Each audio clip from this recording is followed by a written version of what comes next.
ভর্তা আইটেম খুবই লোভনীয় এবং মুখরোচক একটি খাবার, আর তার সাথে যদি হয় ঔষধি গুণ সম্পন্ন তাহলে তো কোনো কথাই নেই। আজকে আপনাদের সাথে শেয়ার করব পেপুলি শাকের ভর্তা, যেটা কিনা চোখের জ্যোতি বাড়াতে সাহায্য করে, অ্যালার্জি দূর করতে সাহায্য করে, আরও অনেক অনেক গুণ সম্পন্ন এই শাকটা। তো এই শাকটা কে কে চিনেন অবশ্যই জানাবেন, আর কে কে খেয়েছেন তাও জানাবেন। আসসালামু আলাইকুম, কেমন আছেন সবাই? আশা করি সবাই নিশ্চয়ই ভালো আছেন।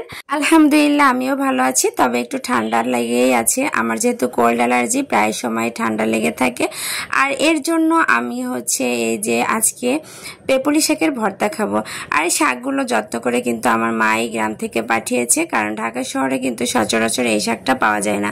আর এটা নর্মালি আমার কিন্তু আগে থেকেই খেতে অনেক বেশি ভালো লাগে। সবসময় এটা মাছ দিয়ে রান্না করে খেয়েছি আগে, আর মাঝে মাঝে মা এটা ভর্তা করে আমাকে খাইয়েছে, কারণ এই অ্যালার্জির জন্য।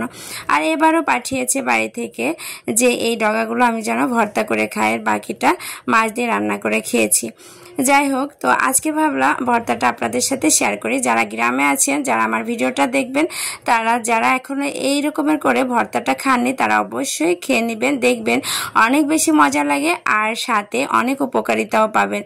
আর ভর্তাটা কিভাবে করেছি এটা তো আপনারা দেখেছেনই, তবুও বলছি, এখানে আমি পেপুলি শাকের একেবারে কচি ডগাগুলো নিয়েছি।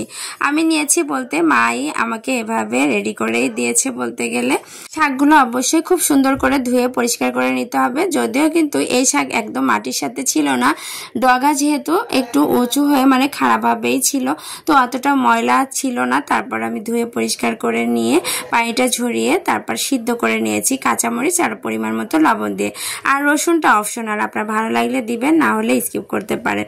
তো আমি যেহেতু ঠান্ডার জন্য খাবো, তো এই জন্য আমি রসুনের কোয়াগুলো এর সাথে দিয়ে ভালোভাবে সিদ্ধ করে নিয়েছি। আর দিতেও একটু লেট করে ফেলেছি, যদিও এটা নিজের কেরামতি দেখাতে গিয়েছিলাম। মা কখনো কিন্তু রসুনের কোয়া দেয় না, এমনিতে ভর্তা করে অনেক বেশি টেস্ট হয়।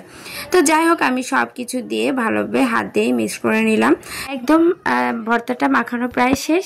এখন দিয়ে দিব খাঁটি সরিষার তেল। খাঁটি জিনিস বেশি খাতি মজা, তো আমি এখানে নিজের ইচ্ছে মতো একদম মুঠ ভর্তি করে দিয়ে দিলাম সরিষার তেল। তো এটা এই ভর্তাটার স্বাদটাই পুরো চেঞ্জ করে দেয়। আর এমনিতে পেপুলি শাকে যখন সিদ্ধ বসানো হয় তখন থেকেই দারুণ একটা ফ্লেভার আসে, আর এই ফ্লেভারটাই এত বেশি মজার লাগে আমার কাছে মনে হয় কখন এর তরকারি কিংবা ভর্তাটা মুখে দেব। তো যাই হোক, এই পর্যায়ে কিন্তু আমার ভর্তাটা একেবারে রেডি। তো এই তো আমার ভর্তাটার ফাইনাল লুক, দেখতেই পাচ্ছেন কতটা লোভনীয় হয়েছে।